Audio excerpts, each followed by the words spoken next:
I know this sounds like I'm exaggerating, but the creator has the potential to completely change the film industry as we know it. Let me explain why.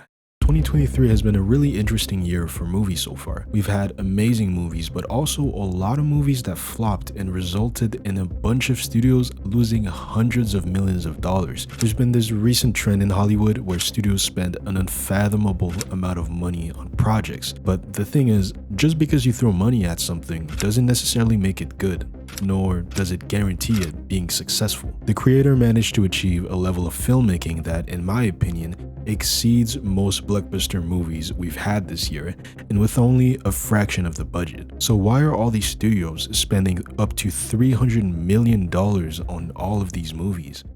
It seems unnecessary, no? Well, it's because it is. I am really oversimplifying the problem with the industry, and I'm no expert on this topic, but I really think that the rest of the film industry could take notes from what the creator has been able to do. So let's start by talking about its cinematography. I might be a bit biased because I absolutely love sci-fi, but this movie looks absolutely insane. The sci-fi genre always delivered the possibility for some insanely cool and memorable shots, and personally, I've always preferred the more grounded and gritty approach to the genre rather than the more grandiose space operas. I think I just realized why I'm not much of a Star Trek or Star Wars fan. I'm more of a cyberpunk, Akira, and Blade Runner type of sci-fi fan. I'm digressing a bit, but the reason why I'm saying this is because the creator is exactly the type of sci-fi that I love, so take any kind of praise from me with a grain of salt. A lot of what the movie offers is the visuals and the world building, so if you're not much of a sci-fi fan, I can understand how a lot of this movie can be way less appealing to you.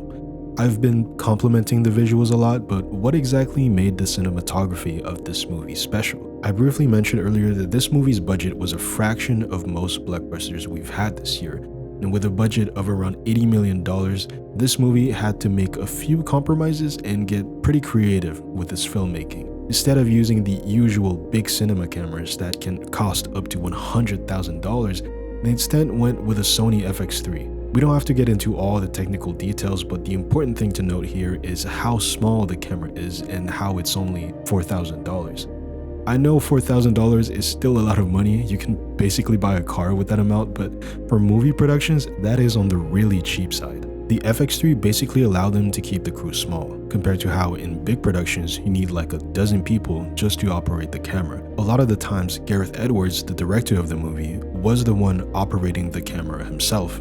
He also explained how keeping the crew small and traveling to these beautiful locations was cheaper than to build entire sets. I also love the way they approached CGI. Instead of using a bunch of green screens, they added all the VFX on top of the already beautiful footage they captured on location. It made for such a clean blend of CGI and practical effects. There wasn't a single moment or shot where the CGI looked janky or unpolished. And holy shit, have we had our fair share of janky and unpolished CGI this year, even with big budget movies. But the CGI in The Creator is quite literally flawless, which makes sense when you find out Gareth Edwards actually started in the film industry in visual effects, so he knows exactly how to prepare for post-production. I think the most important thing to take away from this movie's cinematography is how efficient the filmmaking was on this project. The creator managed to not only deliver a beautiful and polished film, but at a way lower budget. I love the art direction in this movie, but the visuals are only part of what I enjoyed. This movie also has pretty good sound design, but I do have some issues with the score. So let's talk about the sound in the movie.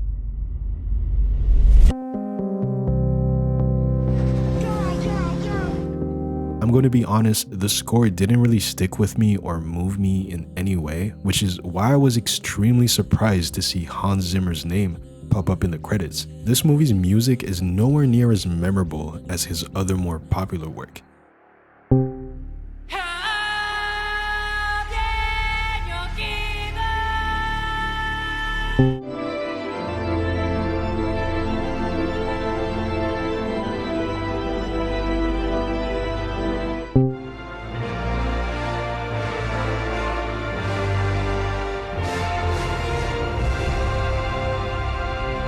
Listening to the score on its own, I realized that it's really not bad at all. It's actually pretty good, so maybe it was just poorly implemented in the movie. Whatever the problem is, the score could have been a lot better, which is something I thankfully don't have to say about the whole soundtrack. I really liked the licensed music they used in the movie, and my personal favorite has to be Everything in Its Right Place by Radiohead. The scene they used this song in really made the whole experience extremely moody and atmospheric, and that feeling only got elevated with the addition of the amazing sound design the movie has. I watched this movie in a Dolby Atmos theater and it sounded incredible. One thing that stood out to me was the Nomad, which is this kind of satellite military spaceship. The way it moves and scans the earth in order to drop bombs is so ominous and oddly terrifying. I can only imagine being down on the ground and seeing this bright neon blue light approaching, knowing it can only mean death and destruction. The sound design for the Nomad, coupled with the soundtrack, made for such a moody atmosphere. It gives you this feeling of impending doom that you can only get when faced with things that are far beyond your understanding. And that particular mood really works well with the topic of AI. This movie really came out in an interesting time for AI, considering all the technological advancements we've had just in the past couple of years, and it feels really relevant, but the story itself is not amazing. So let's talk about the story.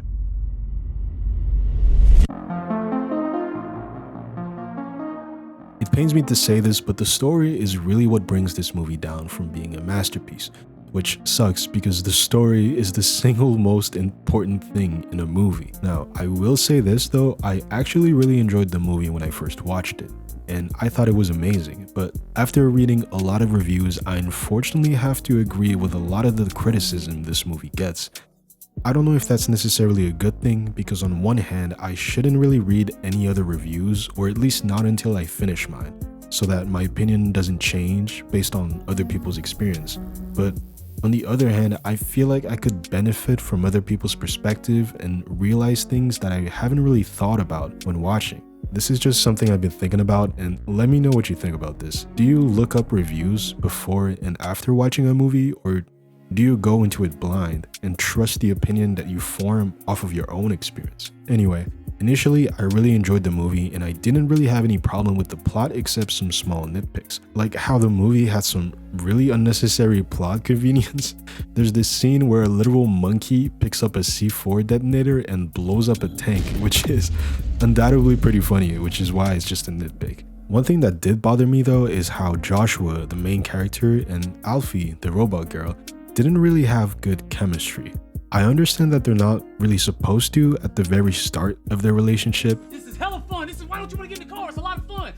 Get in the damn car. But they spend a lot of time together, and as the movie goes on, the movie wants you to believe that they really care about each other, but it just ends up feeling forced.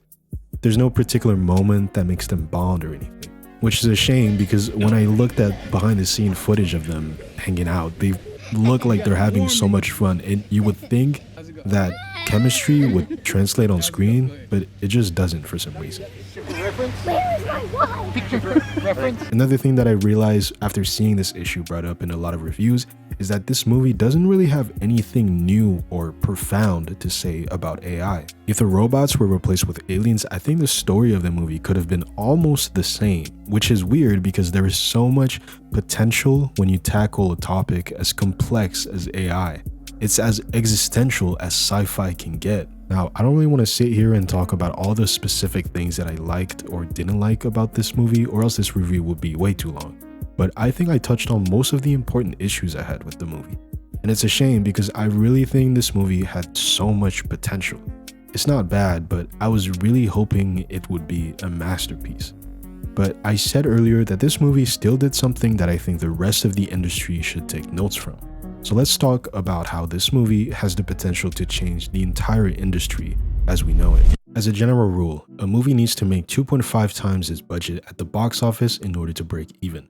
For example, the reason why Fast X is considered a flop even though it made more than $700 million with a $340 million budget is because you have to take into account not only the marketing but also all the fees and taxes studios have to pay. Because part of that revenue goes to the theaters, some of it goes to taxes, and there are royalties and residuals and so on. So in order for a movie to be successful, it has to at least double its budget and account for the cost of the marketing. So for Fast X's case, with a $340 million budget, it would have to make at least $850 million at the box office to break even. This isn't exactly a bad thing because in freak cases like Avatar and Avengers Endgame, they made a shit ton of profit, but the problem stems from all of these studios expecting the same kind of success when every other studio is trying to do the exact same thing at the same time. Especially when this year is already oversaturated with blockbusters, most people do not go to the movies 3 to 4 times a month, especially in this economy. So why do all these studios expect all these movies to make more than $1 billion? I really hope that these studios learn a thing or two from the creator and scale down their projects appropriately. I know Oppenheimer and Spider-Verse were incredibly successful with a similar budget as this movie, but I really think the creator has more chance to make an impact, because it is right in line with the kind of scale and scope these studios are trying to capture. So yeah, with all that being said, The Creator is a beautiful movie that could have been a lot better when it comes to the plot, but it also is the perfect example of how to efficiently make a large-scale horror movie with a lot of CGI and with a smaller budget. As much as I want to give them props for the filmmaking, I can only rate the final cut of the movie. And as much as I would have loved to rate it a 9 or higher, I unfortunately have to give The Creator a 7.5 out of 10. It's not bad by any means, but I still think it could have been much better. It's pretty rare that we get original movies like this nowadays. It feels like 80% of what we get in theaters is all sequels and remakes and reboots. But if you want to watch another original movie that came out this year, you should watch my review on Talk to Me to find out whether it's worth your time or not. Anyway, see ya.